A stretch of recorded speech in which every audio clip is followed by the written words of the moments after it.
એક વાત હંમેશા યાદ રાખજો, કોઈનું સારું ના કરી શકો તો કંઈ નહીં, પણ કોઈનું ખરાબ ક્યારેય ના કરશો. જિંદગી બહુ ખૂબસૂરત છે, એને નકામી વાતો અને ખોટા ઝઘડામાં બરબાદ ના કરો. અક્કડ અને અભિમાન એક માનસિક બીમારી છે, તેનો ઈલાજ સમય કે કુદરતની ઠોકર જ કરે છે. મંજિલ સુધી પહોંચવા માટે સૌ પ્રથમ આપણે પોતાના ધ્યેય તરફ નિષ્ઠાવાન બનવું પડે છે. જેણે પોતાનો સમય ખરાબ જોયો છે એ બીજા સાથે કોઈ દિવસ ખરાબ નહીં કરી શકે.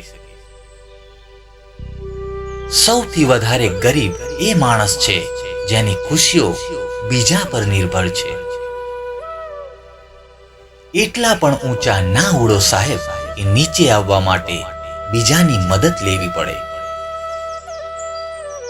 બસ પોતાની જિંદગીને બીજાની જિંદગી સાથે સરખાવવાનું બંધ કરી દો, તમે ખુશીથી જીવતા શીખી જશો સાહેબ. માણસ તો જોઈએ એટલા મળે છે, પરંતુ જોઈએ એવા ભાગ્યે જ મળે છે સાહેબ. વળાંક તો બધાની જિંદગીમાં આવતા જ હોય છે. કોઈ માટે એ સબક તો કોઈ માટે શરૂઆત હોય છે.